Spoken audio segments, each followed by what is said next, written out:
Viewers, जो economics है ना वो डेली लाइफ से कोरिलेटेड है। भाई कभी घर पे सुना है कभी खाना एक्स्ट्रा बन गया और खाने वाले लोग ही नहीं हैं, और कभी खाना है ही नहीं, खाने वाले लोग आए हुए हैं भाई मांग रहे हैं, खाना ही नहीं है ना। यही दोनों सिचुएशन को मैं लेकर आ गया हूँ इकोनॉमिक्स में। भाई पूरी इकोनॉमी के लिए पढ़ रहे हैं, हम पढ़ रहे हैं मैक्रो इकोनॉमिक्स। क्या पढ़ रहे हैं? Macro economics. तो भैया अब केवल एक पप्पू या एक चुड़ैल या छिपकली की बात नहीं होगी, पूरे इकोनॉमी की बात होगी, पूरे अर्थव्यवस्था की बात होगी। और टॉपिक क्या रहेगा?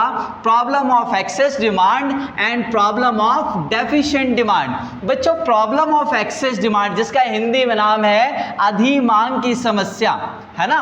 और प्रॉब्लम ऑफ डेफिशिएंट डिमांड, जिसको हम प्रॉब्लम ऑफ एक्सेस सप्लाई भी बोल सकते हैं, हिंदी में कहेंगे न्यून मांग या पूर्ति आधिक्य की समस्या। तो देखिए ये तो मैंने टॉपिक का नाम बताया है अभी। देखिए प्रॉब्लम ऑफ एक्सेस डिमांड, नाम से ही क्लियर है, एक्सेस डिमांड, जहां डिमांड एक्सेस हो रहा है, अधिमांग, मांग ज्यादा हो रही है। देखिए बच्चों अब मैक्रो इकोनॉमिक्स पढ़ रहे हैं ना, समष्टि अर्थशास्त्र पढ़ रहे हैं, तो खाली डिमांड या सप्लाई वर्ड नहीं यूज कर सकते, इसलिए यहां पर एडी और एएस का कॉन्सेप्ट आ जाता है। एडी बोले तो एग्रीगेट डिमांड और एएस बोले तो एग्रीगेट सप्लाई, यानी कि समग्र मांग और समग्र पूर्ति। इस एग्रीगेट का मतलब होता है बच्चों टोटल। क्या होता है? टोटल, यानी कि कुल। ध्यान रखिएगा, एक इकोनॉमी की टोटल डिमांड और टोटल सप्लाई। तो देखिए टॉपिक का नाम क्या था? अधिमांग, एक्सेस डिमांड, जहां डिमांड ज्यादा हो जाए। तो देखो मैंने क्या लिखा, ये एडी ग्रेटर देन एएस, यानी कि एग्रीगेट डिमांड ज्यादा हो जाए एग्रीगेट सप्लाई से, है ना जी। डिमांड खूब हो रही है, घर में खाना बनाओ, खाना खाना है, और एग्रीगेट सप्लाई, सप्लाई कम है, खाना कम है ना, खाने वाले लोग ज्यादा हैं। देखिए क्या लिखा है मैंने हिंदी में, एक अर्थव्यवस्था की वह अवस्था जहां वस्तुओं तथा सेवाओं की समग्र मांग समग्र पूर्ति से अधिक हो जाती है। ऐसा ही लिखना है ना, यही डेफिनेशन है ना। हिंदी में इसको लिखा है मैंने इंग्लिश वालों के लिए, क्या बोलेंगे हम लोग?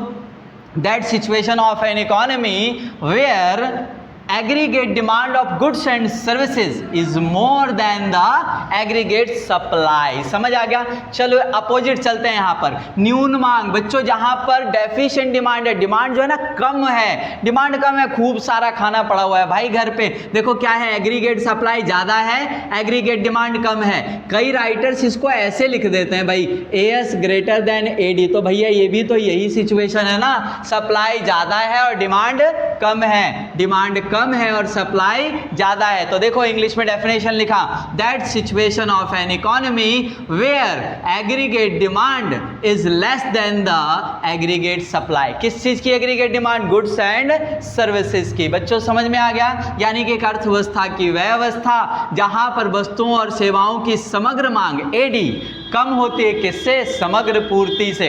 अब तुम खुद से बताना बच्चों, जब ऐसा होगा डिमांड ज्यादा है, क्या है? डिमांड ज्यादा है, सप्लाई कम है मार्केट में, तो उनकी कीमतें बढ़ेंगी घटेंगी? सर बढ़ेंगी, क्योंकि सर डिमांड खूब है, सप्लाई तो कम है ना, तो प्राइजेस बढ़ेंगी इस बारे में, है ना।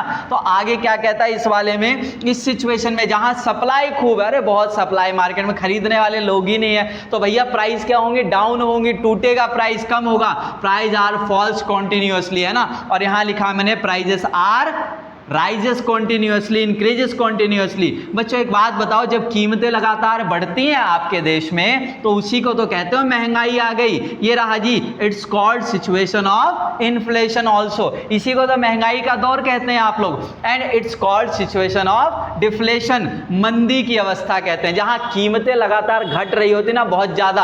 अब चीजों के प्राइस, प्रॉपर्टी के प्राइस कहाँ लाख रुपए गज थे, वहां पर आप 50,000 40,000 रुपए गज अगर हो गए, तो भैया कौन सी सिचुएशन है? मंदी की अवस्था। ऐसी हर वस्तु के साथ होती है। और बच्चों इसी को अगर आपको कल को ग्राफ में दिखाना होगा, तो बच्चों ग्राफ दिखाएंगे आप स्फीति अंतराल, और यहां पर दिखाएंगे अविस्फीति अंतराल। मतलब सर अधिमांग की समस्या को दिखाने के लिए, एक्सेस डिमांड को दिखाने के लिए इन्फ्लेशनरी गैप वाला डायग्राम बनाओगे, स्फीति अंतराल, या हिंदी में स्फीतिक अंतराल। और बच्चों अगर आपको डेफिशिएंट डिमांड को दिखाना है ना ग्राफ के थ्रू, न्यून मांग को, तो उसके लिए आप डिफ्लेशनरी गैप वाला डायग्राम बनाएंगे। मतलब हिंदी में कहेंगे इसको हम अविस्फीतिक अंतराल। क्या कहेंगे? हिंदी में लिख देता हूं, अवस्फीतिक अंतराल। तो बच्चों ये था कॉन्सेप्ट जिसमें हमने बताया आपको प्रॉब्लम ऑफ एक्सेस डिमांड क्या होती है और प्रॉब्लम ऑफ डेफिशिएंट डिमांड क्या होती है। आपके लिए एक वीडियो इसकी भी लेकर आऊंगा मैं, स्फीति अंतराल यानी कि इन्फ्लेशनरी गैप और डिफ्लेशनरी गैप की भी वीडियो लेकर आऊंगा। उम्मीद करता हूं वीडियो आपको पसंद आई होगी। वीडियो अच्छी लगी तो लाइक कर देना, चैनल को सब्सक्राइब कर लीजिएगा और वीडियो को शेयर जरूर कर दीजिएगा। Bye bye, take care.